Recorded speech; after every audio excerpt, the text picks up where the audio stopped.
3년간의 회계 역사를 차근차근 배우는 여건 회계, 역사에서 건진 회계 시작하겠습니다. 남영호입니다. 제8편 ERP와 숫자 경영의 완성, 그중에서 제3화 스트라테지, 드디어 경영학에 등장하다 시작하겠습니다. 1970년대 얘기를 하고 있습니다. 1970년대부터 80년대까지 미국 경영은 총체적 난국이었습니다. 먼저 시대 상황을 볼까요? 여기 있는 표처럼 1950년 잘 나갔죠. 1970년까지요. 달도 착륙하고. 그런데 71년부터 막 터집니다. 71년에 이제 달러를 금으로 태원해 주는 걸 정지했죠. 닉슨 선언, 그리고 오일 쇼크, 베트남 패배. 이런 와중에 일본 제품이 막 들어와갖고 쏟아집니다. 그리고 지난 화에 얘기했듯이 러스트 벨트가 시작됩니다. 그래서 첫 번째 앞부분에 잘 나갈 때를 우리가 경영자 자본주의 또는 자본주의의 황금 시대 이렇게 얘기합니다. 그리고 1980년부터 제1화에 얘기했던 기업 사냥꾼 얘기, 금융자본주의라고 합니다. 이 중간을 뭐라 그러냐? 뭐 할 말이 없으니까요. 그냥 angry decade, 화난 10년. 이런 상황에서 1960년대 무슨 일이 일어났나? 바로 컨글로머레이트 열풍입니다. 수직적 수평적이 아닌 다각적 복합기업을 컨글로머레이트라고 그럽니다. 서로 관련성이 없는 여러 산업의 사업을 경영하는 복합기업. 이렇게 개별 기업이 있는데요. 이걸 합병을 해서요. 큰 제국을 건설하는 걸 컨글로머레이트라고 합니다.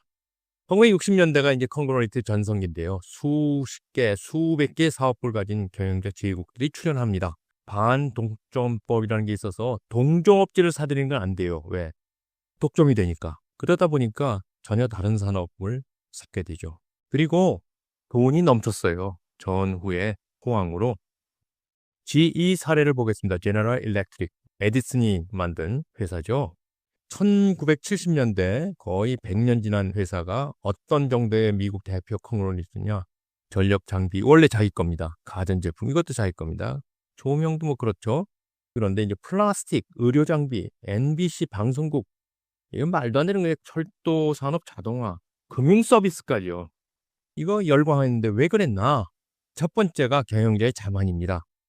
기업 집단 규모가 늘어나면은 경영자는 권력이 생기는 거죠. 그리고 영광입니다. 나 이렇게 많은 회사 내 밑에 있어. 환경은 안정적이죠. 경제는 호황이죠. 규제기관은 비관련 인수는 아무 말 안 했거든요. 우리는 경영 전문가다. 산업이 무엇인지는 중요하지 않다. 이런 얘기를 하면서 막 사들였습니다. 또 하나의 원인이 있었어요. 재무 이론이 그때 이제 발달되기 시작했는데 주식시장에서 주식을 제대로 하려면 포트폴리오를 만들어 갖고 계란을 한 바구니에 담으면 안 된다. 그래서 이놈 저놈 이 산업 저 산업을 갖다 한꺼번에 해놓으면은 주식으로 돈을 벌 수 있다. 이런 얘기를 했어요. 그러니까 기업도 위험 분산 포트폴리오를 가져야 된다. 여러 산업을 보유하면 위험이 떨어질 것이다. 일견 그럴듯하죠. 그러나 사업이 많아질수록 관리는 복잡해지고 그러다 보니까 위험이 증가합니다. 더 중요한 건 뭐예요? 이 비관련 다각은 전문성이 부족해서 실패하게 됩니다. 이제 마지막으로 회계 숫자가 또 문제를 일으켰어요. 무슨 문제냐? 당시의 경영자 보상은요, EPS 성장률에 연동되어 있는 게 대부분이었습니다. 그러다 보니까 어떡하냐? EPS를 올리는 가장 쉬운 방법이 퍼라는 게 낮은 회사를 합병하는 겁니다. 퍼가 높은 모 회사와 합산하면 EPS가 저절로 증가합니다. 경영자는 보상이 더 받게 되겠죠? 한번 구체적으로 보겠습니다. 왜 합병하면 왜 EPS가 커지는가? EPS는 게 뭐의 약자예요? Earning per share. 그러니까 한 주당 순이익. 손익계산서에 나오는 당기 순이익을 주식수로 나눈 겁니다. 퍼란 건 뭐냐면 price earning ratio 해갖고요. 주가 수익률. 그러니까 주가 한 주당 얼마다 하면요. 그거를 순이익. 한 주당 순이익이 얼마다로 나눈 겁니다. 그래서 퍼가 낮다는 의미는 순이익에 비해 주가가 낮다는 뜻이에요. 주가가 낮으니까 어떻게 해요? 인수할 때 싸게 사겠죠. 순이익은 크거든요. 그러니까 이 둘을 합치면 어떻게 돼요? 합치면 주당 순이익이 늘어나게 되겠죠. 물론 과거에도 거대 합병이 많이 있었습니다. 100년 전으로 돌아가면 1872년에 스탠다드 오일의 유명한 클리브랜드 대학살이라는 사건이 있었죠. 제가 이걸 뭐 한 5편 정도에서 한 것 같네요.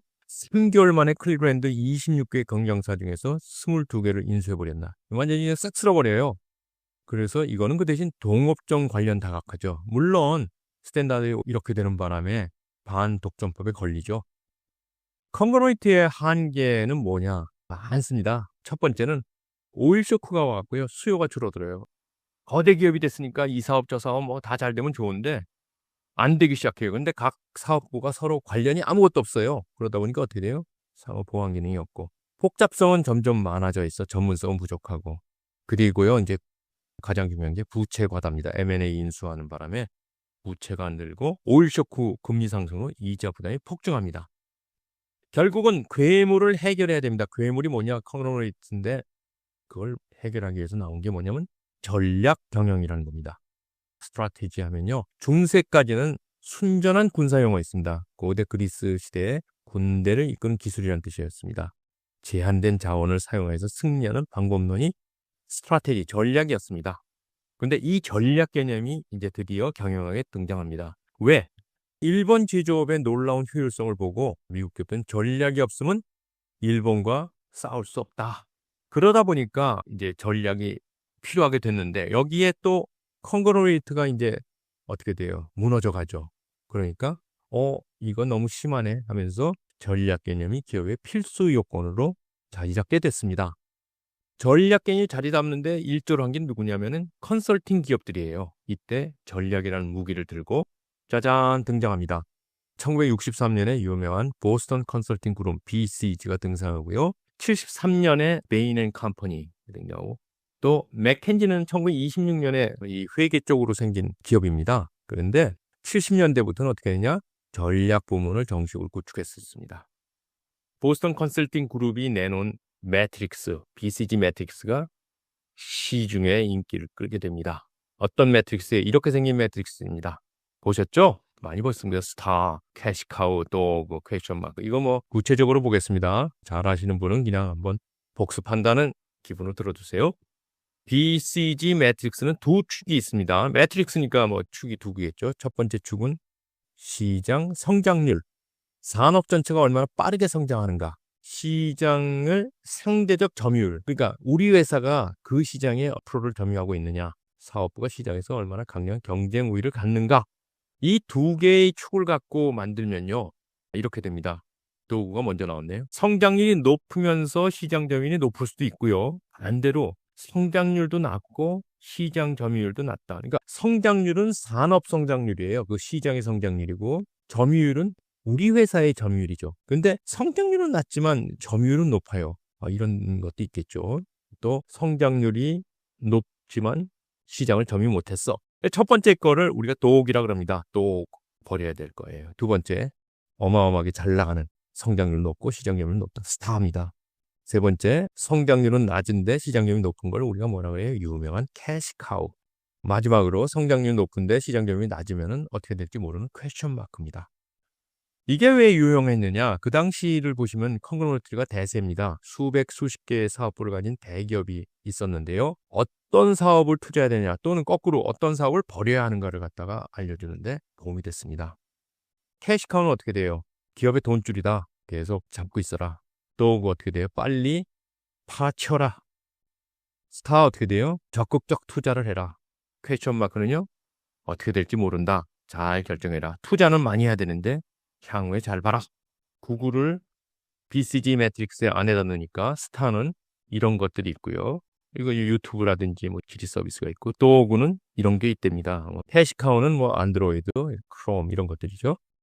깨서도 뭐 뒤질세라 전략 경영 연구가 시작됐습니다. 특히 알프레드 챈들러라는 사람의 스트래티지 앤 스트럭처가 이제 문을 열었어요. 그리고 안소프란 코퍼레이트 스트래티지. 그래서 전략은 더 이상 경험적 직감이 아니라 학문적으로 바뀌었다. 이제 드디어 전략의 아버지가 등장합니다. 마이클 포터가 등장합니다. BCG 매트릭스 이후에 이런 질문을 많이 했어요. 사업을 줄여도 왜 수익성은 높아지지 않느냐? 그랬더니 마이클 포터가 아주 명쾌하게 답을 했어요. 그 이유는 간단해. 성과는 기업 내부에 있는 게 아니라 산업 구조에서 결정된다. 즉 기업마다 산업별 경쟁 전략이 필요하다. 마이클 포터에 대해서 먼저 알아보겠습니다. 마이클 포터는요. 수재예요, 수재. 기계공학과 수석 졸업하고 MBA하고 경제학 박사 2년 만에 끝내고요. 26세에 교수가 되고요. 35세에 테뉴어 교수가 됩니다. 정년보장 교수. 어마어마한 겁니다. 그래서 이분이 쓴 책이 우리나라도 아주 각광을 받고 있죠. 이런 책이요. 그래서 이분에 대해서 뭐라고 평을 하느냐. 전략을 체계적 분석적 학문적으로 완성하고 오늘날까지 전략 컨설팅의 표준 언어가 되어 있습니다. 이분의 경쟁 요인 모델을 보면요. 이걸 흔히 Five Forces 모델이라고 합니다. 5개의 힘. 첫 번째 힘은 뭐냐? 기존 경쟁자 간의 경쟁 강도. 그렇죠? 자기네 산업의 경쟁. 그리고 두 번째는 뭐냐? 구매자, 고객이죠. 고객의 교섭력. 세 번째는 서플라이어, 공급자의 교섭력. 네 번째는 잠재적 진입자의 위협. 마지막으로 대체제의 위협. 5개의 힘이 어떤 산업이 있는지 다 이렇게 누르고 있는데 이 산업의 5개의 힘이 세면 셀수록 기업 이익을 깎는다. 즉 무슨 얘기에 힘이 갈수록 산업 병의 수익성이 떨어진다. 그러면 어떻게 돼요? 기업 내부가 아니라 산업 외부의 힘이 중요한 거니까 잘 싸우는 법이 아니라 싸울 전장을 골라야 된다. 힘든 데는 들어가면 안 된다. 이런 얘기죠. 전략 경영도 중요하지만 우리 미국은 숫자에 강하다.